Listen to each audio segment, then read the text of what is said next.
今天呢，给大家讲一位西藏佛教噶举派重要的祖师，他也被称为雪山的太阳，他就是密勒日巴。这个故事的来源是一本叫《密勒日巴尊者传》的书，这本书里详细的叙述了密勒日巴传奇的一生，记载了他是如何从一个双手沾满仇人鲜血的黑暗魔法师，转变为一位彻悟宇宙的大成就者。他的一生经历了怎样的磨难呢？今天我们就一起来听听他的故事。故事得从密勒日巴的家族说起。他的家族原本叫琼波，是西藏北部一个挺大的牧民氏族，祖上有一位叫杰赛的瑜伽士，能降妖伏魔，有着很大的神通。有一次他到了一个叫琼帕奇的村子，这个村子里就有个特别凶的恶魔，而村里人不太相信杰赛，就请了其他的喇嘛来驱魔，结果请来的喇嘛根本搞不定，反而遭到恶魔的嘲讽。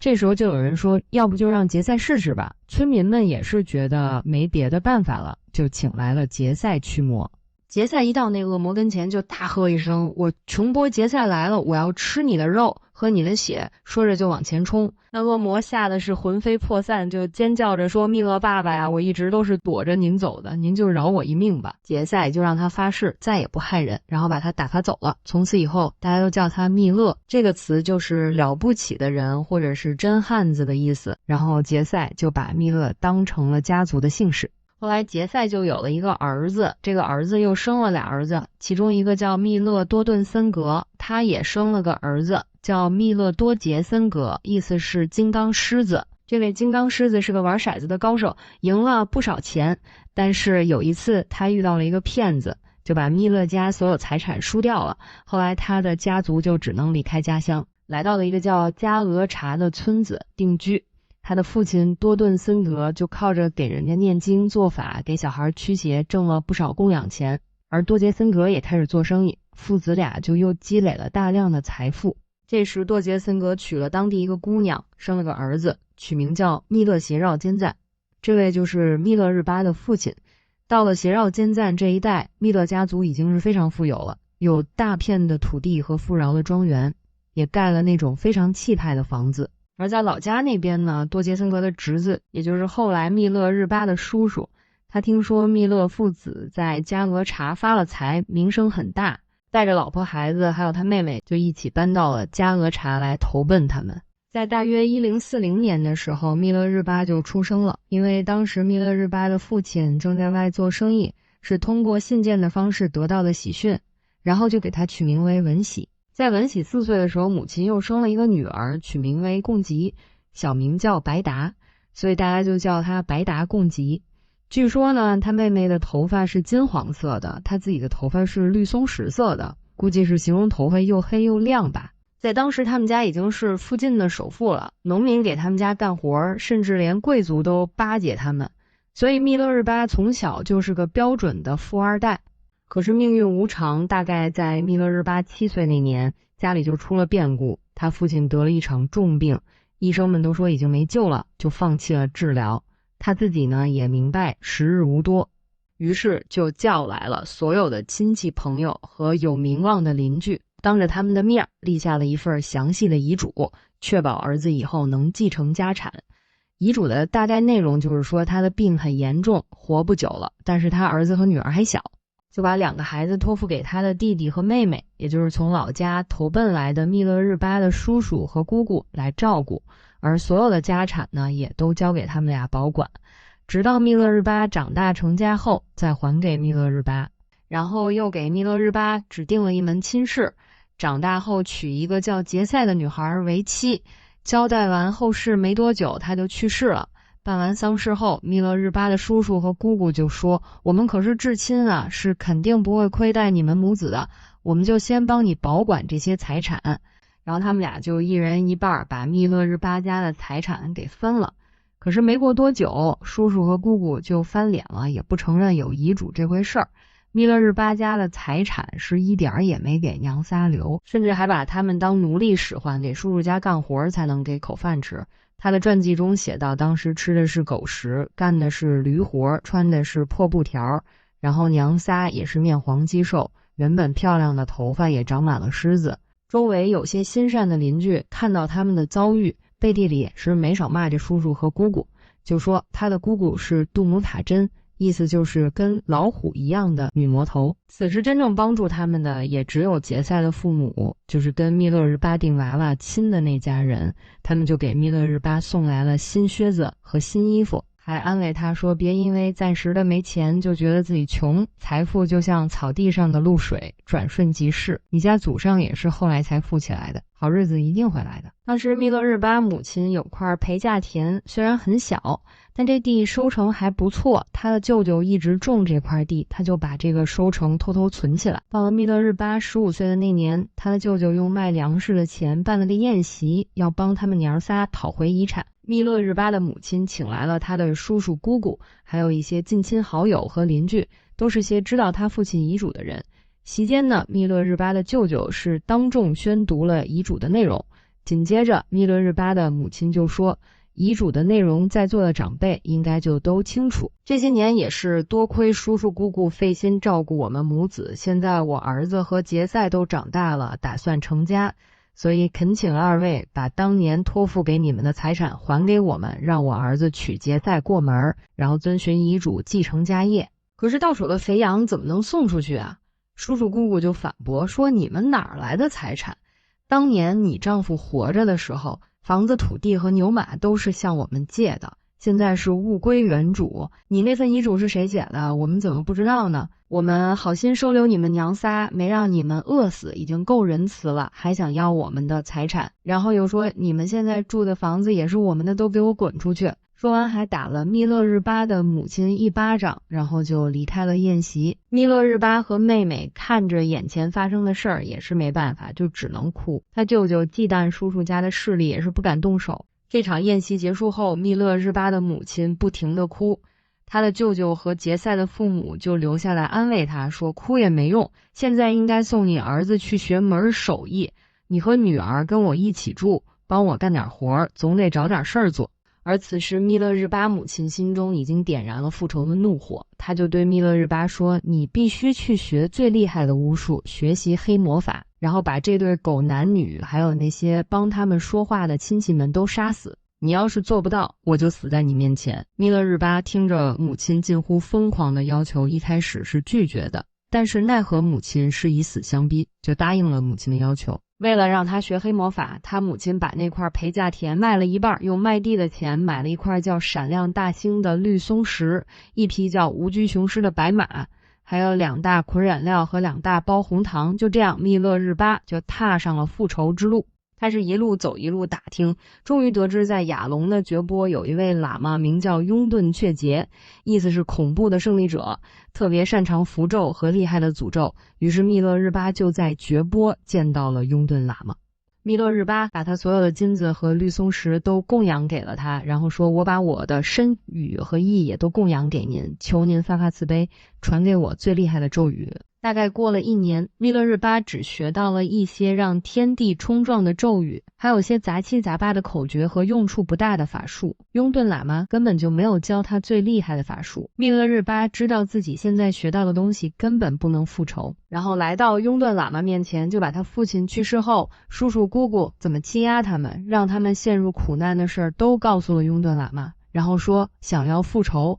就必须要学会真正的黑魔法。拥顿喇嘛听了后也是非常同情他的遭遇，就说，如果你说的是真的，那真是太惨了，但是我要去核实一下你说的情况，得确保都是真的。当时喇嘛身边有个僧人跑起来，那是比马还快，喇嘛就派他去密勒日巴的家乡核实情况。那僧人也很快就回来了，就把情况一五一十的告诉了拥顿喇嘛。他就对密勒日巴说，现在看起来你是真诚的，但是你得去找一位叫云丹嘉措的大师，他是个非常厉害的医生和巫师，他用1根手指头就能招来一大片的这个冰雹。后来密勒日巴就到了努库隆，见到了年轻的云丹嘉措。密勒日巴详细的把自己的情况都说了出来，恳求教他黑魔法。他得知是拥顿喇嘛介绍来的，也就同意了，然后就传了这个密勒日巴黑魔法的咒语。很快呢，复仇的机会就来了。一天，密勒日巴得知叔叔家的大儿子要娶媳妇儿，要请好多客人，当然也包括他的姑姑。于是密勒日巴就在山下一个没人看得见的法堂里开始施法。到了第7天的时候，云丹嘉措就来了。他说已经7天了，差不多可以了。但是密勒日巴说这里距离我家乡比较远，我要继续修法。第14天的晚上，云丹嘉措又来了，他说今晚法坛的周围就会有成果显现。果然就在当天晚上，护法神就带来了35个人的头颅和正在滴血的心脏。第二天，云丹嘉措对密勒日巴说，你的叔叔和姑姑还没有死，是杀掉还是留着呢？密勒日巴就说，让他们留在世上，看看自己的报应吧。就这样，他的叔叔和姑姑幸免于难。那么在密勒日巴的家乡加罗查，他的仇人到底经历了什么呢？就在他叔叔的儿子办婚宴的时候，房子里面已经聚集了不少的亲朋好友。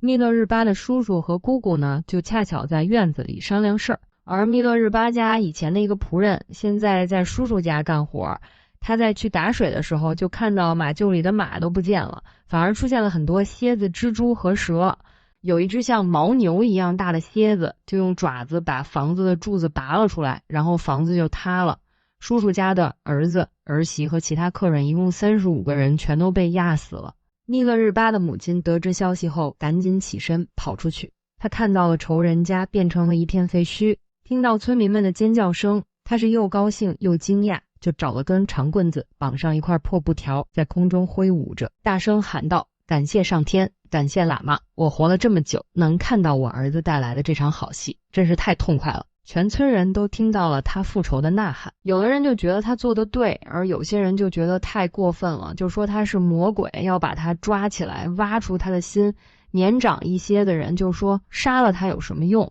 这事儿归根结底都是他儿子干的。于是密勒日巴的叔叔和姑姑就跟一些村民们预谋，先抓住他儿子，然后一起处死他们。这些事儿就被密勒日巴家里以前的仆人知道了，就偷偷找到密勒日巴的母亲，告诉了他。他得知消息后也是杀红了眼，就拜托一个路过的瑜伽士给密勒日巴带了封信，心里就说，你的魔法显灵了，但是现在村里人要杀死我们娘俩，你要再降一场冰雹，要下到能盖住第9层土坯墙那么高，毁掉他们的庄稼。密勒日巴收到信后就化妆成云游僧人出发了，找了个高地住下。就在收庄稼的前一天，密勒日巴就开始念咒语，可是天上只飘来一片特别小的乌云，他非常的失望，然后就念诵护法神的名字，哭诉着自己家的遭遇。突然间天上就聚集了大片大片的乌云，铺天盖地的冰雹就砸了下来，覆盖了整个山谷，接着又引来了洪水，把地里的庄稼冲的是一干二净。村民们看着自己一年的辛苦就这么化为乌有，就要去找密勒日巴报仇，但一想到他那神鬼莫测的法术，也就只能忍了下来。就这样密勒日巴靠着黑魔法报复了仇人，但也累积了恶业。在这2场胜利之后呢，密勒日巴的母亲可是痛快了，但密勒日巴的心里却越来越不是滋味。这种复仇的快感很快就被巨大的罪恶感和恐惧给取代了。他在自己的回忆时说过，那段时间白天忘了吃饭，出门就想回家，在家就想出去，到了晚上心里充满了对世间的厌倦，翻来覆去的睡不着。他害怕自己造下的这些恶业将来会有报应，会堕入地狱，永世不得超生。而就在这个时候发生了一件事，就彻底改变了他的人生轨迹。刚开始教他黑魔法的那个喇嘛雍顿却杰，他有个特别有钱的大施主，平时对喇嘛是毕恭毕敬。结果这大施主突然得了重病，眼看就要不行了，他就赶紧跑去给他念经祈祷，结果折腾了3天3夜，人还是死了。这件事儿对这个喇嘛触动很大，他回来就唉声叹气地对密勒日巴说，荣华富贵都是过眼云烟，我这辈子教了那么多害人的咒术，将来肯定也是要自食恶果的。你还年轻，不能再学这些害人的东西了，你得赶紧去找个正经的佛法老师，修行纯正的佛法。这话也是正好说到了密勒日巴的心坎里，他本来就后悔的不行，正愁找不到出路。听他这么一说，立刻就答应了。从此密勒日巴就告别了黑魔法，踏上了寻求解脱和正法的道路。密勒日巴先是找到了一个宁玛派的喇嘛学习大圆满法，就对喇嘛说，我罪孽深重，求您教我在这一世就能解脱的法门。这位喇嘛就对他说，我这大圆满法可厉害了，你当天修当天就能成佛，你要是有福气的话，甚至不用修行，只要听听就能解脱。密勒日巴可高兴坏了，想着这也太容易了吧。结果他是只听不练，每天除了吃就是睡，来了一个躺平式的修行。喇嘛一看他这个状态，就对他说：“你罪孽太重，我渡不了你，我给你指条明路，你去南方的卓窝龙寺找一位叫马尔巴的喇嘛，他是印度大成就者那洛巴的亲传弟子，整个西藏没人比得了。”密勒日巴一听到马尔巴这个名字，当时就感觉心中涌起一股喜悦，就只有一个念头，一定要见到这位喇嘛。就在密勒日巴动身去找马尔巴的前一晚，马尔巴就做了个梦，他梦见他的上师那洛巴给了他一个有点脏的五谷金刚杵，还给了个装满甘露的宝瓶，让他把这个金刚杵洗干净，插在胜利床上。马尔巴醒来正高兴着呢，他老婆达美玛也说他也做了个梦，梦见两个仙女抬着一个有点脏的水晶塔，让马尔巴把它洗干净，然后放到山顶上。马尔巴一下就明白了，这是他命中注定的弟子要来了，然后他就拿着2桶酒跑到一个路边的田里，一边犁地一边等这个密勒日巴的到来。密勒日巴这边也是风尘仆仆的赶到了卓窝龙，一路打听马尔巴大师住哪儿。最后有个小孩指着路边一个正在犁地的壮汉说：“你是不是找我爹呀？他就在那犁地呢。”密勒日巴心想，大师还亲自犁地吗？就走过去恭敬地问那个壮汉：“请问马尔巴大师的家在哪里？”这个壮汉当然也就是马尔巴，就问：“你是谁啊？”密勒日巴就说：“我是个罪人，慕名来找马尔巴大师求法。”马尔巴说：“行啊，我带你去见他，但是你得先替我把这块地犁完。”然后马尔巴拿出一罐酒给他喝。密勒日巴喝完酒后就卖力地开始犁地，等他犁完了，那小孩跑来说：“跟我走吧，我带你回家。”密勒日巴进了屋，就看到刚才那个犁地的壮汉正在吃饭。密勒日巴心想，这是那个犁地的呀，大师在哪儿呢？壮汉就说：“原来你不认识我呀，我就是马尔巴，你快磕头吧。”密勒日巴就赶紧磕头，然后说：“我是个大罪人，我把我的身语和意都供养给您，求您给我食物、衣服和法教，求您教我这辈子就能成佛的法。”马尔巴就问：“你说你是个大罪人，那你都干啥坏事了？”密勒日巴就一五一十的把他学黑魔法、杀人、降冰雹的事儿全交代了。马尔巴听完说：“你供养身语意很好，但是我不能既给你吃穿又给你法教。我可以给你吃穿，你找别人学法，或者是我传法给你，但是吃穿自己想办法，那你选一个吧。”密勒日巴说：“我来就是为了求法的，我的吃穿自己解决。”接下来就是密勒日巴一生中最惨也是最核心的试炼阶段了，他真的是被折磨的是死去活来。马尔巴先是让他给一个满是恶人的村子里降冰雹，破坏他们的庄稼，又让他诅咒一伙山贼，山贼们起了内讧，死了不少人，然后又让他把庄稼恢复，把死人救活。密勒日巴是当场就崩溃了，就蹲在地上大哭。第二天马尔巴的态度缓和了些，就说：“昨天对你太凶了，别往心里去，这样吧，你给我盖个楼，盖好了我就教你。”密勒日巴是毫无怨言，就开始盖楼。可是盖到一半的时候，马尔巴就过来对他说：“盖的不太行啊，拆了吧，土和石头都给我搬回原处去。”然后又换了个位置让他重新盖。这次盖到一半的时候，马尔巴又来了，还是说不对，让他拆了，然后土和石头还是要搬回原处。就这样反反复复的到了第4次。此时的密勒日巴已经受了很重的伤，背上的伤口已经烂得不成样子。这楼盖到第7层的时候，他实在熬不住了，就想去参加灌顶法会。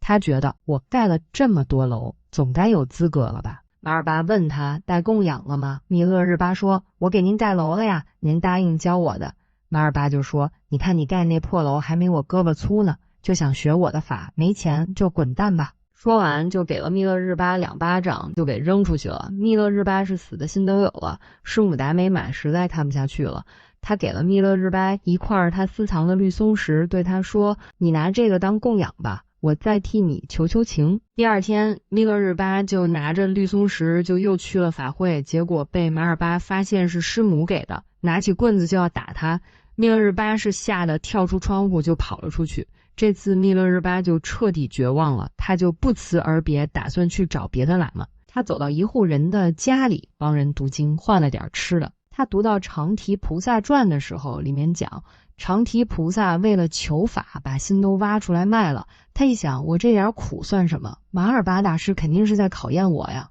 就又跑了回去。结果马尔巴见了他，还是那句话，想学法就把剩下3层楼盖完。师母达美玛看他可怜，就给他出了个主意，他伪造了一封马尔巴的信，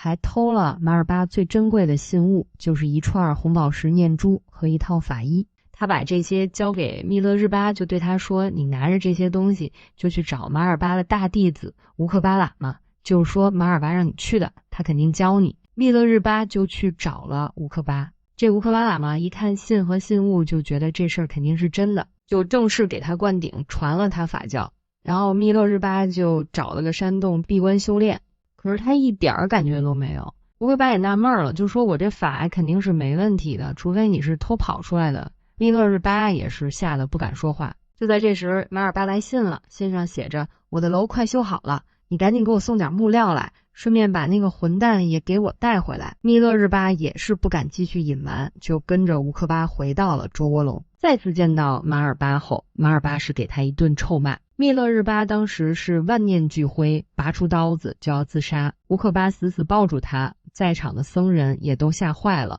有的就去劝马尔巴，有的就来安慰密勒日巴。终于马尔巴大师的怒火平息了，他长叹一口气，流下了眼泪。他把达美玛和乌克巴还有密勒日巴都叫到跟前，就开口说道，这事儿其实谁也没错，我这么对他是在考验他，是为了净化他的滔天罪业。达美玛心软看不下去，这也是人之常情。乌克巴也没错，你是按信办事。密勒日巴为了求法不择手段，这也没错。我虽然发火，但我的愤怒不是世俗的愤怒，我的所有行为啊都是符合佛法的。如果密勒日巴能受得了我9次大折磨，他就能跻身成佛，一点业障不留。可惜就因为达美玛的心软，他只受了8次大磨难，不过也经历了一些小磨难，所以呢，他身上还会留有一点点微小的业障，但是他的重罪已经被这些磨难洗清了。现在我要正式接收你，成为弟子。密勒日巴是激动的放声大哭，磕头不止。当天晚上，马尔巴就给密勒日巴剃了头，赐名为密勒邪巴多杰，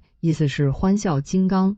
接着马尔巴就为他举行了盛大的灌顶仪式。得到大法后，密勒日巴就去马尔巴指定的山洞里闭关。后来密勒日巴做了个梦，梦见一个穿戴华丽的蓝色空行母，跟他说，你虽然有了教法，但还缺一个最特别的法门，是一种把意识转移到尸体上的法，这个法能让你瞬间成佛。他就赶紧去问马尔巴，马尔巴就想起来当年他从印度走的时候，那勒巴大师是提过这个法，可是当时着急走给忘了。马尔巴决定再次动身，第3次前往印度。他找到了那勒巴大师，那勒巴大师一听这法是密勒日巴在梦中得知的，就激动地朝着西藏合掌顶礼，然后说，在黑暗的西藏，这个弟子就像是雪山顶上升起的太阳。于是马尔巴把这个法给带了回来。又过了几年，密勒日巴在一次闭关中就梦见母亲去世了，妹妹白达也成了乞丐，四处流浪。他是悲痛欲绝，哭着醒来，他对母亲的思念就再也无法抑制了，就必须要回去看她。他就拆了闭关的墙，跑去见了马尔巴。当时马尔巴正在睡觉，他唱着歌请求喇嘛准许他回家。马尔巴醒来看到天象后就说，你来找我时我睡着了，这就预示着我们这辈子再也见不到面了。但是太阳已经升起，这就预示着你的教法会像太阳一样普照大地。马尔巴为密勒日巴举行了最后的灌顶，把所有最秘密的口诀都传给了他。最后马尔巴拿出一个用蜡封好的卷轴交给他，让他收好，千万别看，等以后修行遇到最大障碍的时候再打开。师母达美玛也哭着来送行。密勒日巴是磕头告别，最终还是离开了自己的恩师。此时他已经有了神足通，用了3天就回到了老家。到了村口遇到一个牧羊人，就向牧羊人打听密勒家的情况。牧羊人就说，那间房子已经没人住了，主人死了，儿子长大学了黑魔法，他母亲也死8年了，尸体就在屋里闹鬼，他的妹妹也不知道去哪儿了。密勒日巴一听是天旋地转，一切都和梦里的一模一样。天黑后，他走进村子，回到了曾经的家里，看见一堆泥土里混着杂草和白骨，他知道这就是母亲的骸骨。密勒日巴悲痛的几乎晕厥过去，但他想起了上师的教导，就抱着母亲的骸骨进入了禅定，整整7天7夜。他出定后就请他人用母亲的骨灰和泥土制成了一尊佛像，安放在一个佛塔里。在村子里，密勒日巴先是遇到了他姑姑，他姑姑就放狗咬他，就骂他是家族的耻辱。接着又遇到了他叔叔，他叔叔更狠，直接拿石头砸他。后来他的姑姑大概是良心发现了，就跑来找他说知儿后悔了。我现在就把你们家的田还给你，我来帮你种地，你就好好修行吧。后来姑姑又怕他的护法神报复，就想让他发誓不害他。密勒日巴对他说，是你和叔叔的逼迫才让我走上了修行之路，我感谢你们。姑姑一听是大为感动。后来密勒日巴就到了呼玛白崖一个隐蔽的山洞里，他发下誓言说，只要没有开悟，哪怕是饿死、冻死、病死也不下山。如果违背誓言，请护法神立即取我性命。然后就开始闭关，进入了真正的苦行。在苦行的几年里，他饿了就只吃洞口长的荨麻，他身上的衣服也没有了，全身变得像骷髅一样，因为只吃荨麻，皮肤变成了绿色，还长出了一层绿毛。有一次，几个猎人闯进他山洞，就看见一个绿色的骷髅，吓得以为是鬼，转头就跑。密勒日巴就喊，我不是鬼，我是人，是个修行者。猎人们不信，就把他抬起来，然后摔在地上。密勒日巴心里充满了悲悯，竟然哭了出来。有个猎人比较善良，就说你们别欺负他了，他真是个修行的人。后来这些猎人真的遭了报应，除了那个善良的，其他人都被挖掉了眼睛。又过了几年，他妹妹白达是一路乞讨，终于找到了他。白达一看他哥的模样，全身赤裸，绿色的皮肤像个怪物一样。但是相认之后，白达抱着他哥痛哭，就诉说着这些年的委屈。他就把自己讨来的食物和酒给了密勒日巴，结果他常年吃草的身体根本受不了一点油水，就产生了巨大的反应，心里各种杂乱的思绪导致他无法禅定。这时候他就想起马尔巴给他的那个卷轴，他打开一看，卷轴里写得清清楚楚，在某个时候你会因为吃了好食物导致修行障碍，还详细记载了如何应对的法门和调理身体的方法。密勒日巴就照着卷轴上的方法修行，很快就打通了所有的气脉，得到了一次非凡的开悟体验。后来密勒日巴的叔叔去世了，而他的姑姑开始真心忏悔，就牵着一头驮满食物的牛来找密勒日巴，他就在洞口磕头大哭，说自己错了，就求他原谅。密勒日巴就给他讲了因果报应，他姑姑听了也是彻底觉悟，后来也开始修行，成为了一名瑜伽女。密勒日巴呢，也解开了他在世间的最后一个死结。公元1123年的一个清晨，密勒日巴圆寂，享年84岁。他从一个双手沾满血腥的复仇者，到一个衣不蔽体食不果腹的苦行僧，再到一位彻悟宇宙的大成就者，密勒日巴就完成了他生命中最不可思议的转变。密勒日巴圆寂后就被称为雪山的太阳，他的诗歌也被整理成密勒日巴10万歌。他用自己的一生证明了，即使曾堕入最深的黑暗，只要真心的忏悔，也能成就光明。这就是密勒日巴的故事。那么感谢您的收听和收看，我们下次再见。